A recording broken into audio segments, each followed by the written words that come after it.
welcome to the SHUB podcast. My name is Peyton Craig. I'm the Communication and Professional Development Coach. I'm here with my partner, Luis, the founder and CEO of SHUB. And then we have a special guest, Gaston. Gaston, can you just introduce yourself so the crowd and the audience knows who you are?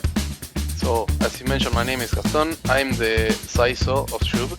I'm responsible for the security and compliance practice at SHUB and for our clients. Awesome. So today we have SOC2 as our main topic of discussion. Some of you may know a little bit about it, but we're going to do a bit of a deep dive, and then this might be a part one of a part two discussion on SOC2. Luis, do you want to kick us off with the first question? What's on the top of your mind when we think of SOC2? One thing I like to do when I write a piece of an article or when start a discussion is to assume that people is not an expert, in this case SOC2. And I think it's a great excuse to get Gaston to talk us a little bit where SOC2 comes from, what it is. I will start with a little bit of history. In the early 90s, the American Institute of Certified Public Accountants, HIPAA, issued standard called SAS-70. At that time, the main goal was to have a third-party attestation for the financial health of the companies. So you hire a CPA, which didn't belong to your company, it was a third party. They come to your company and start looking the way you manage your finance. Once he finished, he write down a report, an attestation report that explain for any other company that wants to work with you, how do you operate the management of your finances. And Interesting. In many cases, they have two types of audits. The first one, the type 1, was just looking at your documentation and the processes you have in place and have an opinion, have an attestation that says, okay, I think this process is okay, this process gives you some visibility or whatever measure they want to have on their finance health. And the type 2 was, after executing the type 1, they will spend between 3 or 4 months at least looking at the results of the execution of those processes to make sure that besides the process being good or not, the execution and the controls those process poses were efficient. At some point, the companies start looking for something else rather than just the finance.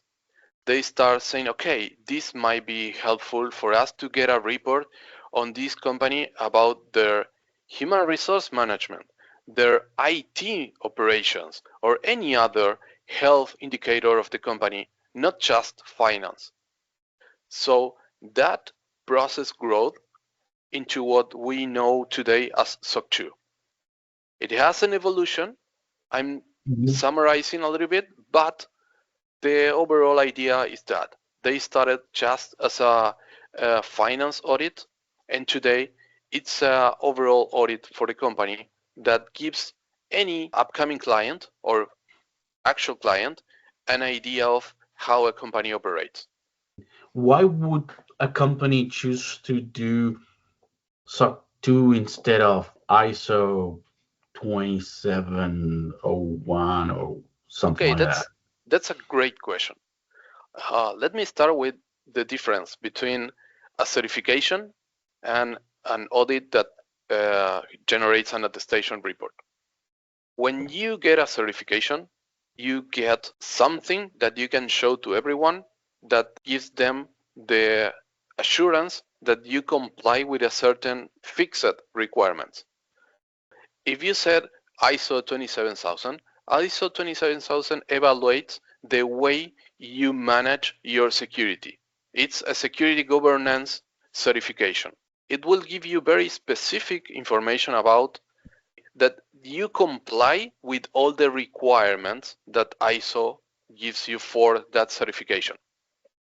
But it will not tell you how your company operates. It will just tell you that it operates in the necessary level to get that certification. And it's just for security. And it's quite expensive. and it's very demanding in terms of the things that you have to comply with. But it will give you only information about your security. So if you want something that helps a company to understand, for example, I don't know, how you operate, you will have to get a COVID certified. So you start having to get a lot of different certifications for the different aspects of your company. And the amount of work you need to get those certifications is really big. It's very, very demanding. And each of them is going to be very expensive. SOC 2 is way more cost effective, and also it gives you an overall idea of the whole company, not just a specific area. And the other thing is SOC 2 doesn't give you specific pointers of the things that you need to do to comply with. It will tell you the areas you have to implement processes on, but it will not ask you to have a specific maturity level in your processes. So I will give you an example. Let's talk about the incident management process. Basically, SOC 2 tells you you have to have an incident management process. So the incident management process says if you have a problem, if you have an incident, you need to record that incident, and you need to tackle that incident and record what have you done to fix it until the point that the person that opened the incident is satisfied. That's the 360 of the process. But I can manage that in tons of different ways. I can write the incident. I can receive a call by phone and write the incident in a notebook. I can receive the incident through a chatbot and record in a system running on top of an AI in Azure, Amazon, or any other cloud. And all of them will comply. So SOC 2 will tell you you have to have some incident management process. So basically what SOCs do, correct me if I'm wrong, but good thing about SOC 2 is that it doesn't try to say how you should be doing things. The quality and the value of that particular process that you do will go into the attestation report, and the person doing the audit probably won't argue about the quality of the process that you implemented. That is on the person to judge by themselves if that process works for them or not. That's completely correct. And depending on the industry and the market, you might need those processes to have more maturity or not. As a client, if I'm a healthcare company, my requirements are completely different from just-in-time spare parts vendor. That's very interesting because you both going to get SOC 2 Type 2 attestation report. It's not a certification. I was about to say. No. Why is it not a certification, and why are we saying attestation? Is there a clear distinction why the language is so separated here? Yes. The thing is, a certified accountant will attestate how you operate. It's going to write down, I've seen this company operating, and what they do is 1, 2, and 3, and they will write down that in the report. A certification will tell they comply with the requirements. That's it. Okay. It's they sign off that you comply with every requirement. Yeah. They will never explain what are you doing. When you get a attestation report, it's not the same. Your attestation report is signed by a very big CPA firm or a very small CPA firm, because it's basically you are trusting a private firm for the quality of that attestation report. Yeah. So there's that too. It might be a big firm, it might be a small firm. Does that represent an opportunity for people to find ways to shrink the cost of becoming SOC 2? If you can be selective with the firms that you end up engaging with to do the audit, does that mean that you can also be able to cut some cost? I give you an example. It's like how you can hire IBM or you can hire a small partner to do the same job. And it depends on your budget and your clients and your scope and who you hire for that. And that's how you can find more competitive prices. I would like to add something on top of that. In order to issue an attestation report, the CPA has to certify himself as a SOC2 auditor. That means they should have at least a baseline level of quality. That means even if you are hiring someone from a small company, the one that is supporting and giving value to this attestation report is the CPI that is signing off. It's not the company itself. Who certifies the CPA, this The kind HIPAA, of? American Institute of Certified Public Accountants. So even when you don't have ISO, Yes, for the auditors. that is an actual certification. Yes, they have to be certified in order to issue the SOC2 attestation reports. So you know that at least they all should have a baseline level. That means the CPA that works at IBM could have the same quality as the one that is working in a very small firm. So the value comes from the CPA individually, not from the firm. Can you speak a little bit about how would a business owner distinguish whether or not SOC 2 is for them? What are there factors that they should be thinking about? Because there's a lot of different things that they can be certified or have an attestation for. How do they distinguish which one is right for them? What's the value in it and who's it for? That's an interesting question. I don't have a right or wrong answer for that. Each market and each industry have different requirements. If you work in healthcare, they will ask you to be HIPAA certified. So there's no way around that. You have to have the HIPAA certification. If you work in finance, probably depending on exactly what you're doing, you will have to comply with PCI DSS or SOX or in some cases with ISO. There are a lot of different requirements depending on the market or the industry where you're working on. But there has never been a specific requirement for the SaaS companies. So a way to show maturity is to have SOC2 attestation report. The thing is, if you don't certify everything that your industry requires, it's right there for everyone to see. Because if you, because the only mandatory part of SOC 2 is security, but you have more things than security. You have Privacy. Go ahead. Process integrity. Yeah. You have availability Mm-hmm. and confidentiality. So let's say that you are a software as a service company that has a solution that deals with personal information and you only audit security and you don't audit privacy. When someone that's very privacy minded looks at your attestation report, he will see or she will see very clearly that you didn't audit that.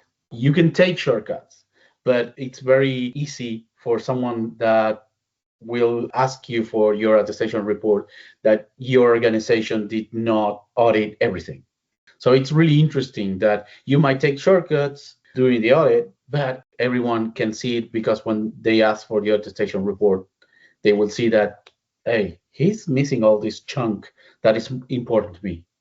So, for example, if you are a software as a service company, your first iteration on SOC 2 might only be security, if it's that enough for your business. SOC 2 is a very interesting, I don't want to say certification, but it's a word that always comes to my mind. It's a very good way to make a differentiation. It's not a certification, it's a standard. It's something that you can choose to comply or not. There you go. When you have a certification, it's usually a requirement from the market or from the industry. When you have a standard, it's something that you can decide whether to comply or not. And ultimately, you have laws that you are mandated to comply with. like SOX or GDPR or CCPA for California privacy. These are laws. You cannot choose to comply or not. Can you speak can you give us a look under the hood a little bit and tell us what's the process like? Someone's going through this SOC 2 attestation. They're going to be audited. What's the process look like? Can you give us like a little peek behind the scene? Yes. As many of other audits, the first step is to meet and to choose an auditor. So step 0 is to hire a company that has a certified CPA that is accredited to audit SOC2. Tell us how the audit process is. So how that works. You have two types of certifications. The type 1 evaluates only your processes and what they like to say a snapshot. That means they will ask you your process documentation, they will ask you your policies, they will ask you to explain them how you operate in the different areas, how you manage your incidents, how you manage your vendors, how you manage your risk, how you manage your finance, and then they will ask you a proof of evidence that shows an example of when you did that in the way you said. That's type 1. Type 2 can take from 4 months to a year, and during that period of time, the auditor will ask you evidence that shows that you constantly follow your own processes and that those processes were effective in what they were meant to be. And all that information, it's in the attestation report? Yes. The attestation report, it's usually a very comprehensive document that explains what's your business, how do you operate your business, the kind of evidence the auditor asks you, and in every item, if you fail. Can you give us an example of some of the evidence that we would be submitting if we were a business that wanted to be SOC 2? Okay, let's assume that you told the auditor that your incident management process requires that every incident is recorded in a ticket in a ticketing tool.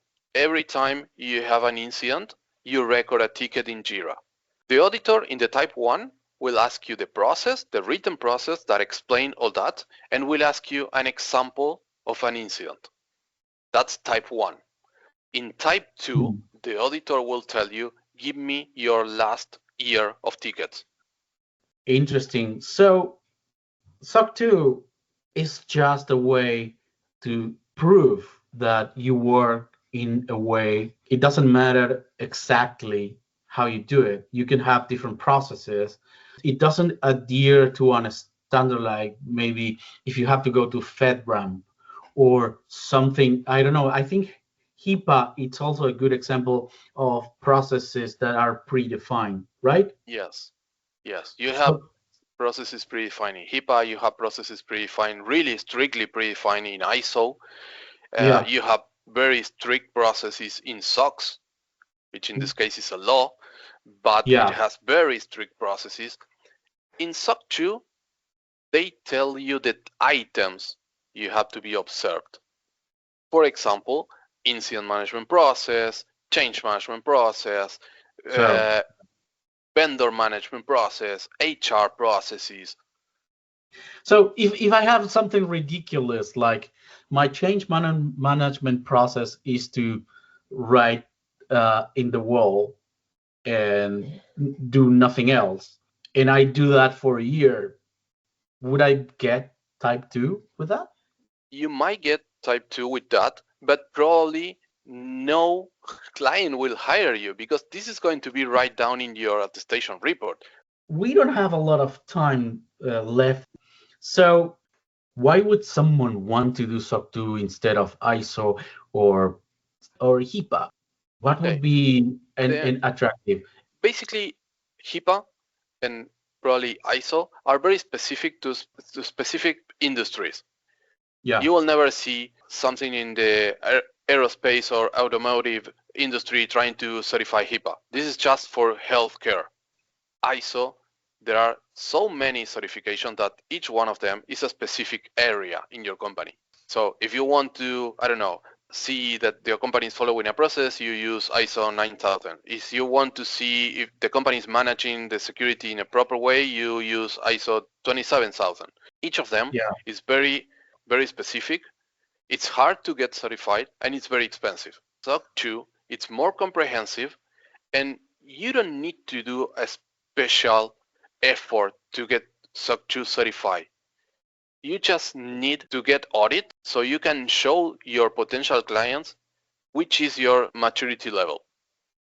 Then it's if you are a more or less organized company, you are consistent with what you do, it's not going to be such a huge of a challenge as perhaps trying to go for ISO. You can get SOC 2 much easier than you get ISO, and that could be enough to show that you do things in a proper way for a client to hire you or integrate you into the chain of value. Yes, and the other thing is SOC 2, it's very widespread in the SaaS industry. So everyone that is hiring a SaaS is expecting them to have a SOC 2 attestation report. So I think that is it for this episode on SOC 2. We probably could have spoken about this for another 30 to 40 minutes or so, and maybe we will revisit this topic again sometime in the future. I wanted to thank Gaston for joining us, Luis, you as well, and everyone out there. Have a good, blessed day. Thanks. Thank you for listening to the Business Driven Nerd podcast. If you have any questions or comments, feel free to email us at contact@shuv.cloud or via LinkedIn. Also, be sure to visit our blog, shuv.cloud/blog, where you will find an extensive library of articles covering topics such as cloud, AI, cybersecurity, and many other topics. Until the next time.